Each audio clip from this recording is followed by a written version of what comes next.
Hey guys, welcome to the show. And today we are back after a little bit of a break. As you guys know, I let you guys know on YouTube. I did send out a status update to let you guys know that I will be on a little break for the last portion of the fast and leading into Eid.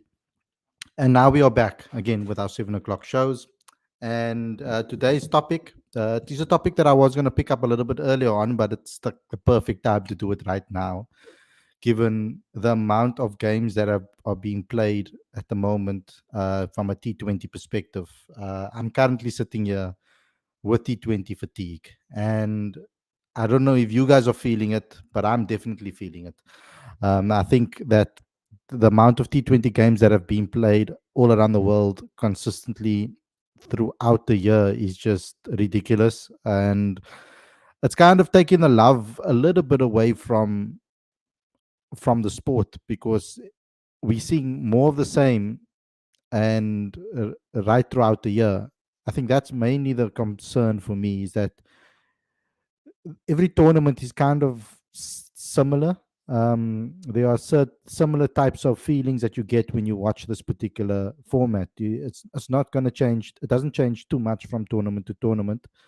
I guess maybe the only thing that really does change is the fact that certain tournaments or certain grounds maybe are more suited for batting, and you'll see that maybe particular time of the year with the amount of games played on particular grounds can either be easier for batting or easier for bowling.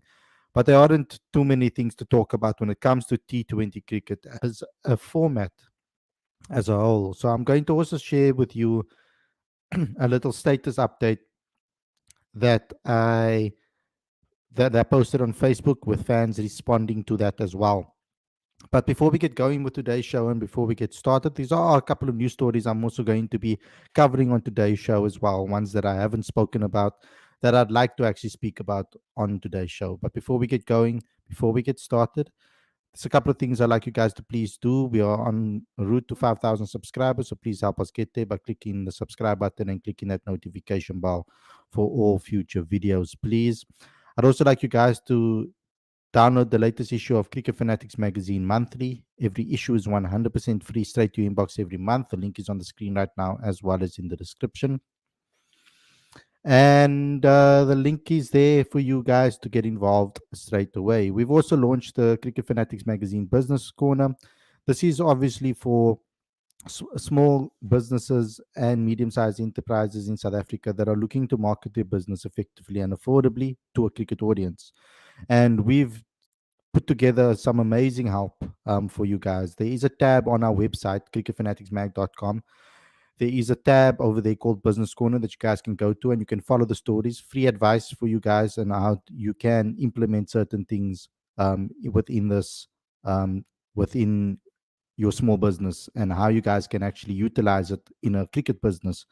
If you have a cricket business, how to utilize marketing and make it as effective as possible for your brand, for your business in this modern day digital age. And we are also offering our help to help you get there too. So please go ahead and check that out as well on cricketfanaticsmag.com.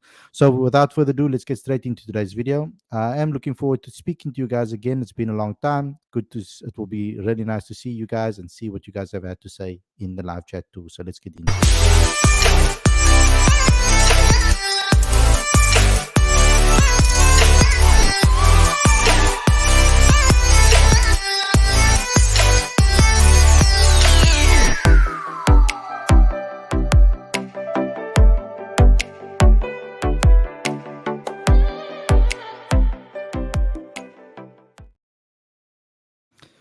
A very good evening. Welcome to Cricket Fanatics Magazine. This is your daily show. I am back again after a little bit of a break and from the YouTube shows. And I'm your host, Khalid, and this is the show where we talk about all the major talking points in South African cricket. And there are a couple of stories that I'd like you guys that I would like to speak about before we get into the main topic on the show, which is I'm feeling T20 fatigue. Guys, I am, and I will get to that story a little bit later, or my feelings on T20 cricket a little bit later. But there are a couple of things that I'd like to get over with right at the start of the show.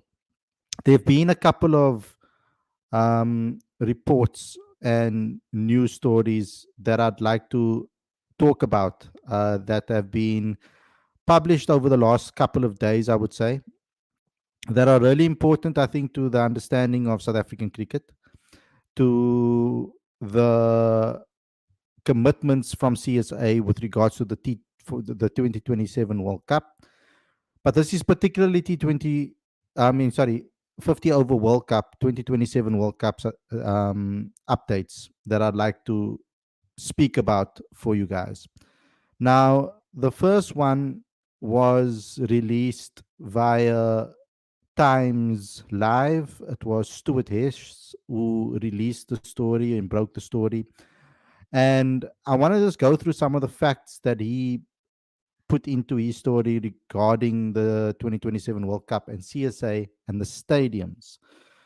So he managed to speak to the CEO um, of Cricket South Africa, and the headline is that CSA have committed 400 million rand stadium upgrades for 2027 World Cup. Then CSA announced plans to spend between 200 million and 400 million on improving South African cricket venues for the 2027 World Cup. So the story goes, Cricket South Africa planned to spend between 200 and 400 million on improving South African cricket venues for 2027 ODI World Cup. South Africa, Zimbabwe, and Namibia will host the event together in 2024. South Africa's assumed under 19 World Cup host duties. Um, South Africa's World Cup grounds will be the Wanderers in Johannesburg, Centurion in Pretoria, Kingsmead in Durban, St George's Park in Gqeberha, Boland Park in Paarl, and Newlands in Cape Town. Some matches will also take place at in Bloemfontein at the Springbok Stadium, as well as Buffalo Park in East London. And in an interview with the Sunday Times and Times Live, CEO Poletse Moseke revealed that the organization will review the 8 venues over the next fortnight. Some of the grounds may be in need of more aid than others, says Moseke. And he also said he would like to thank the ICC and its committees for awarding us the honors to be hosting this great game in the world. This means a great deal of for sport cricket in South Africa. Indeed, the legacy project. We are looking forward to the many nuggets that will arise from our hosting of this great gentleman's game, and we are certain that the 3 countries involved will benefit immensely from this award. He said that this is great news for cricket in South Africa. Indeed, the entire African continent. CSA had submitted a compelling bid for the Men's World Cup return to the shores and Africa to again enjoy the sporting, social, and economic benefits of hosting this prestigious World Cup event. Hosting the Men's World Cup spells a variety of benefits for CSA and its entire membership. We would like to congratulate the board, ICC Africa, and administrators who worked tirelessly to make this possible. This demonstrates that can be achieved when we pool all our resources for the benefit of the game and its fans. And that was the president of Cricket South Africa that said those things. So a massive improvement from a monetary point of view from CSA, pumping a lot of money into the stadiums around the country to try and improve the stadiums, because there is definitely some stadium improvements that are going to be needed. And I think that this is a very positive thing. I think a stadium like Newlands, who over the last couple of years has been deteriorating quite a bit. There are certain sections in certain stadiums that also need some upgrading, but I think Newlands needs a hell of a lot of improvement. When it comes to Boland Park, I'm just talking about the 2 stadiums that I'm very familiar with, because I do go there quite often for games, seeing that I am in the Western Cape and I'm based here. I think Boland Park, I don't know how much more they can improve the stadium from a capacity perspective. The stadium is quite small. I think it only fits about 7,000 people, 8,000 people max. I don't know if they're going to be able to improve those things, but I do think that they could improve maybe the media box. The media center is quite small. It doesn't allow for a lot of journalists to sit in the media center. Often there's limited spaces. So that could be an improvement. There is a hell of a lot of grass embankment at Boland Park. And that obviously helps them fit a lot more people into the grounds than they would if they had stands in those areas, I think. So I don't know how they can improve that, the capacity of the stadium, but they can improve maybe the facilities itself, the seating, the paint jobs, and all of those type of things, perhaps, and maybe the media center, as I spoke about earlier on. At Newlands, is a hell of a lot of improvement that needs to be done there since the construction that happened there over the last couple of years. There has been a lot of deterioration when it comes to certain rooms or certain suites and certain and the seating itself. The stadium itself needs a paint job. There's a lot of work that needs to be done there. I think a lot of investment needs to go into the ground staff as well. I think they need some assistance as well from a monetary value so that they can also improve the the equipment that they have, and also maybe improve ways on protecting the pitch, because when the building happened over the years there was a lot of wastage that was blown over the middle, cement and other things that that you will obviously pile up when it is when you are building such a massive infrastructures on the grounds, etc. A lot of that muck gets blown onto the middle and kills the grass and can kill the pitch too. So I think maybe investments into ways on protecting the ground from that can be done too. Um, the other grounds like Bloemfontein, I think also needs, obviously they don't get a lot of games, so a lot of money doesn't get pumped into that. And the team, the Knights, are not in the first division. They might be in next season. So there has been a little bit of a deterioration, I would say, with regards to income into that particular ground. So it would help a lot if the money gets spread out equally amongst all teams. I think Durban as well. Um, East London has a very nice stadium, but I think all of these grounds will be able to benefit from this. So I think this is very positive news when it comes to the investment that has been done.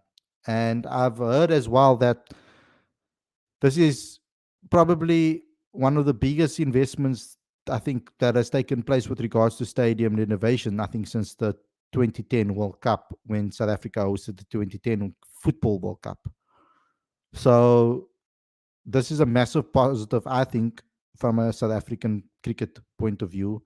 And I think our stadiums definitely need a massive upgrade when it comes to that. So that's just an update on that. And I've obviously also mentioned to you guys what has happened with regards to the venues that have been announced for this particular tournament. So exciting times for South African cricket over the next couple of years. Let's see how that develops.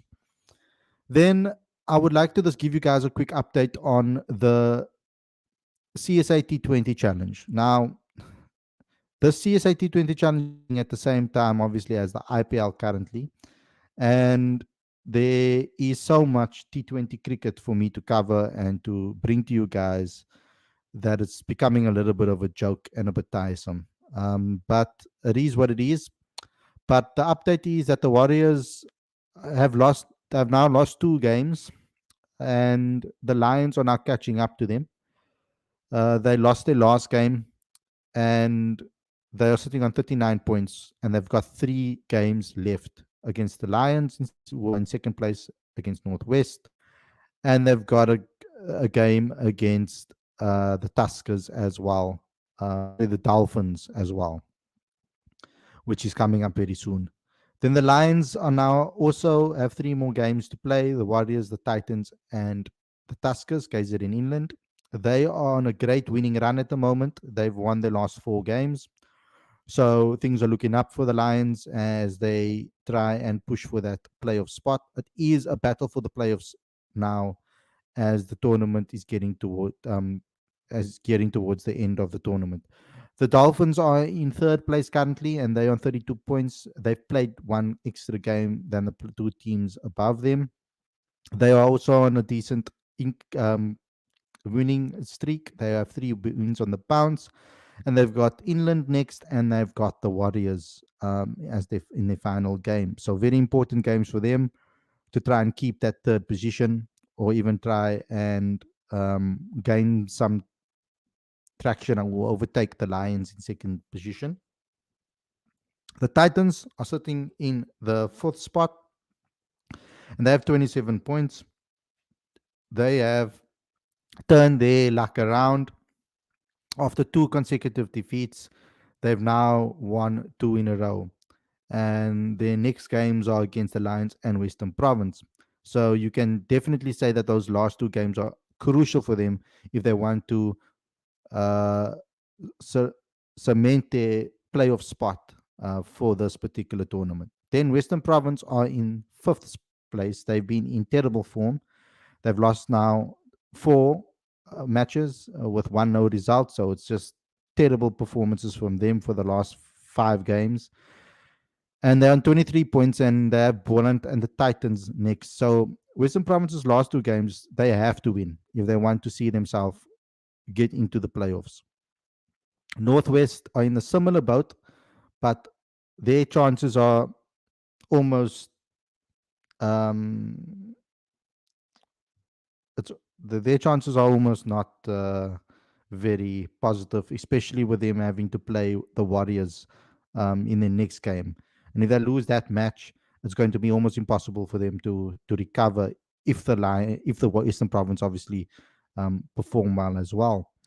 And then we've got Boland, who are having a terrible season in all formats. They are on 15 points, basically out of this tournament, and Kaiser in England as well, basically out of this tournament.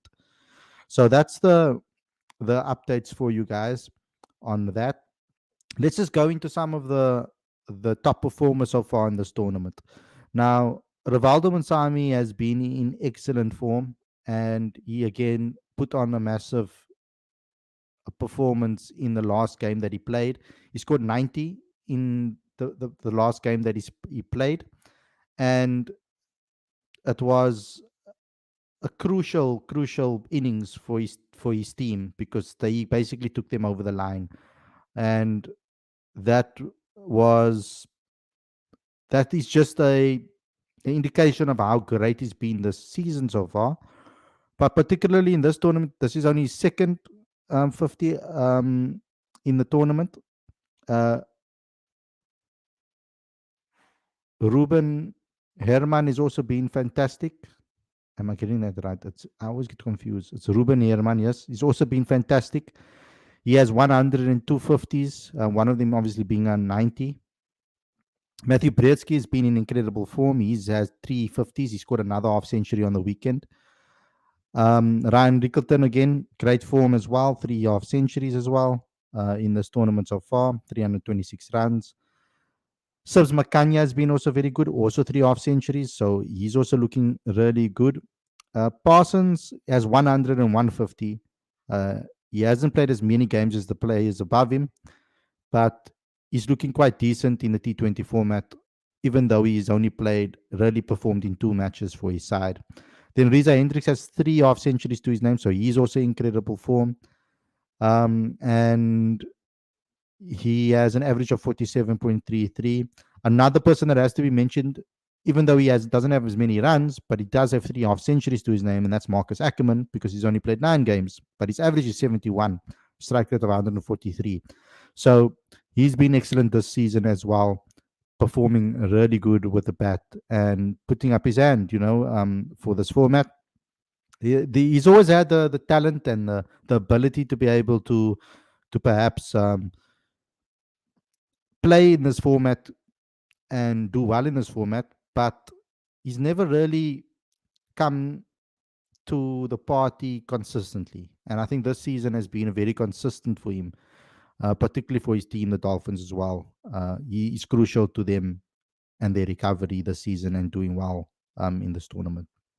So that's the CSI T20 Challenge update that I just wanted to get through. And then obviously today in the IPL, we saw something obviously, again, something magnificent. Henrik Klaasen and Travis Head putting on a display of incredible batting again, a massacre for Sunrisers Hyderabad. They beat their personal best of 277, which was against MI Cape Town. MI Cape Town against Mumbai. I'm so conditioned to say MI Cape Town every time I say MI because when the SA20 is on. So sorry, forgive me. But the Mumbai Indians, they now beat that 277 and now score 287 for three Sunrisers Hyderabad, which is a fantastic performance from them. And Andy Carson scored 31 ball 67 in this particular match, absolutely dominating the opposition bowler, sorry. And Travis Head scoring 100 again at a quick rate. I think Klaasen's 50 came off 22 or 23 balls, so he was exceptional. He scored 7 sixes and 2 fours in this match. So he's been in incredible form, and this is his third half century so far. There's been so many games of cricket when it comes to T20 cricket. I've watched almost 60 games of, 45 games of 46 games. Yeah, it's about 46 games. 46 games of CSA T20 Challenge cricket. And this is now the 30th match of the IPL. There's so much cricket happening. It is just T20 cricket happening. It's just killing me. And that's why I came up with this topic that I'm starting to feel T20 fatigue. I just feel that there's too many T20 games, too much T20 cricket, too many T20 tournaments around the world currently, and I'm just kind of getting sick of it in a way. Getting a little bit bored of it. It's the same old every single tournament, and yeah, it's entertaining. It can be entertaining for a little while, but when you're starting to see so many games after each other, it can get very, very, very annoying because you kind of just see the same sort of things, same sort of players we're watching play over and over again. With this T20, with this IPL currently this season, I've decided that I'm just going to be keeping a tab on the South African performers, and I'm not going to really get myself into too much trouble by covering every single game, but just keeping an eye out on the good performers so far. But the big question that I asked on Facebook is, how do you guys feel about T20 cricket currently? Do you think that there's I posed the question on Facebook and I said on our Facebook page, Cricket Fanatics Magazine, you guys can go follow us there. I said, what's your opinion on the amount of T20 leagues in the world? Too much, enough, need more? And we got quite a few comments that spoke their mind about it. Heather Fori says, it's a career for them. So what? I'm retired. That's all I will do. Watch cricket. So yeah, it is great to watch it, but it's quite boring. It's almost like, for me, it's like seeing.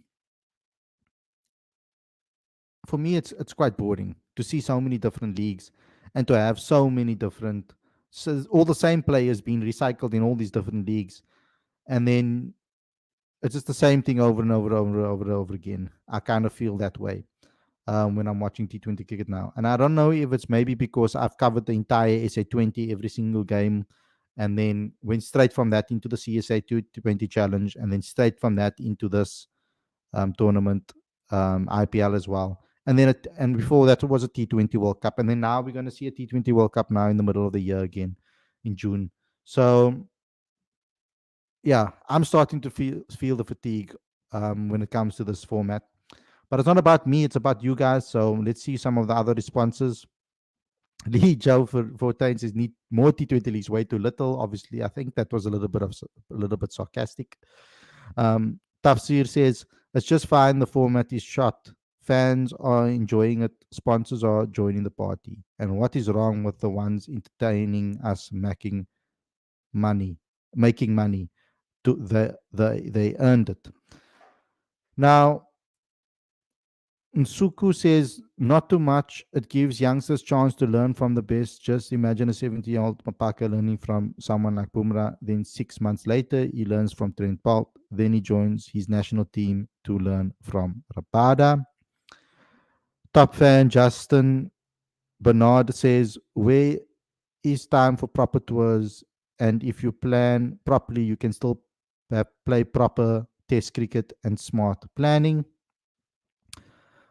Bernard says tournaments are too long. IPL is 2 months. Azipota says probably means total of T20 leagues. The balance is good. Leagues in Caribbean, Sri Lanka, the Legends, India, Australia, England, Pakistan, and South Africa. This is the opportunity for players to get exposed. And if they are succeeding, then they can be in those auctions for the IPL. For some, it is a career. Some who is not getting opportunity to develop, and for some that is retired, it is a great as it is entertaining, exciting, and biggest viewers. But how much entertainment are you guys actually getting from it? Is my question. Um, do you like? Is that why you support cricket or watch cricket for this the stand and smack and all these big shots and like I think too much of a good thing is bad. So for me, I mean, I'm just maybe talking from a personal perspective here. For me, it's not.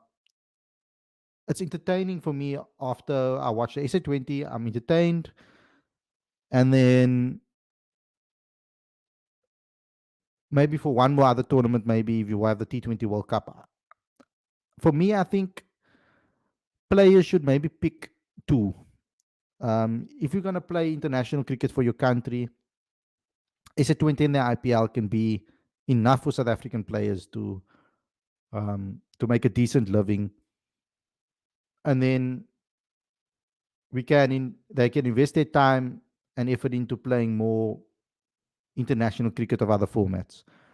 I don't. I enjoy what I love about cricket is the strategizing, the the um, the thought processes when it comes to how you're going to work a batsman out, um, the determination and patience that it needs for a bowler to try and set up a batter. All of those aspects and strategies and stuff like that, I enjoy that aspect of cricket. And I don't feel that we get that in T20 cricket. Tariq says it's enough, but I think cricket is heading to T20 even at school level. Cricket takes up a lot of time. Alistair responded to that and said, probably a good thing as many brilliant school cricketers give it up after school because life gets real. Now they can still play as 3 hours is quick. Rubar says, not enough, need more, please. Eric says, it is biased in favor of batsmen like baseball with a flat bat. Philip says, about a year or two ago, lots of test players were complaining about the mental stress of playing 5 days test cricket. Now, a lot of these same players are jumping from country to country to play the T20 uh, money tournaments, and there are no complaints. This money format has become monotonous. There are too many money leagues around now. Too much, but in general, it's your choice as a player, says Tumelo. Jill says she loves it. Sifashikhle says too much, it's killing the sport. Hannes says too much. I think players must be limited to only a few a year, then play to their country commitments. Brian says way too much. It's complete overkill. And that's where I'm sitting currently. Heinrich says just enough now. Alex says sometimes it's good, sometimes it's destroying players. I think it's destroying our younger cricketers. And from a development perspective, when it comes to playing the longer formats, I think that currently they are struggling to adapt to 4-day cricket because they don't play red ball cricket at school level. And I think it's really starting to affect them. They some a lot of players are struggling to concentrate for long periods of time in the middle. So when they do play 4-day cricket at the senior level, they aren't able to adapt and they're really struggling. So where is our test format and 50 over format going to go if school cricketers are only focusing on T20 leagues? Now you must remember, at the junior level, there are other T20 tournaments that these players can make money with as well. So that's also going to come into the equation when they are deciding what they're going to do after school. How many players are going to actually be? What's going to happen to the players that are actually good at 4-day cricket, or are naturally players that can play that are more suited to T20 cricket? Because not everybody is suited to T20 cricket. I mean, there are certain cricketers that come through the system that are not just big hitters that can smack the ball a million miles. Some of them do take their time. They are more patient. They are more on the front foot with the blocks and defensive stroke players, and aren't geared up to play those T20 quick hitting the ball from ball one. So what's gonna happen to their development if only they are only playing T20 cricket? It's going to cause a lot of problems for their development as they go along, especially with Kai Majolovic not having time cricket anymore, as well as club cricket not having 2-day red ball cricket anymore. So it's just going to deteriorate, and I don't think it's going to be good for our game. But you guys can go to the Facebook post and check out some of the other comments that were made. There have been quite a few on this post. We posted it on March 25, so you guys can just go through the feed and go check that out. Let me just get into some of the live chat comments. Stuart says there is currently way too much T20 cricket and not enough 4-day cricket. I've watched more Essex games than IPL matches this year. Also, don't get why we have an SA20 and a CSA T20 challenge. While the CSA T20 challenge will give us an opportunity to see only our South African players and more South African players than what we see in the SA20. I think domestically they have given it an opportunity for players that don't get a chance. What I think they should do is maybe make a knockout tournament format um, for Cricket South Africa, and only have that maybe at the beginning of the year, and then to kick off the season, and then move into the longer formats for the rest, 50 over and maybe 4-day or 4-day and 50 over. Sabir says, I don't care for any IPL team. I'm just supporting the SA boys. I'm doing the same thing. Only gonna get worse. T20 World Cup in less than 50 days. Yep. Tabo Gama says, Klaasen is the best white ball player in the world right now. I'm missing Test cricket right now. I'm also missing it. Sabri Khan says, some people only watch T20 cricket. Yeah, and I don't understand that. I mean, we're living in an instant gratification world currently where everything is just quick paced and fast, and 30 seconds this and 10 seconds, 5 seconds, 10 seconds that. Yeah, I don't know. I've watched too much T20 cricket over the last 2 years. I'm feeling tired of it because it kind of just feels the same every single game. I'm not really getting any new satisfaction or a new sense of excitement when I watch it now. It's just like, oh, okay, cool. That's the kind of my response when I've heard anything that is massive. I should be here celebrating what Heinik Klaasen's doing, but I've seen it so many times now, and it's irrelevant to me if he doesn't perform like that in the T20 World Cup and perform the same way and get us over the line. Then him doing all of this in the IPL and SA20 and smacking these quick half centuries is absolutely irrelevant to me if he can't do it in South African colours in this World Cup that's coming up right now, because that's the only thing that really matters to me. But guys, thanks a lot for tuning in. I've enjoyed being back. I'll see you guys again tomorrow with another daily show. So stay safe, enjoy the rest of your evening, and peace out.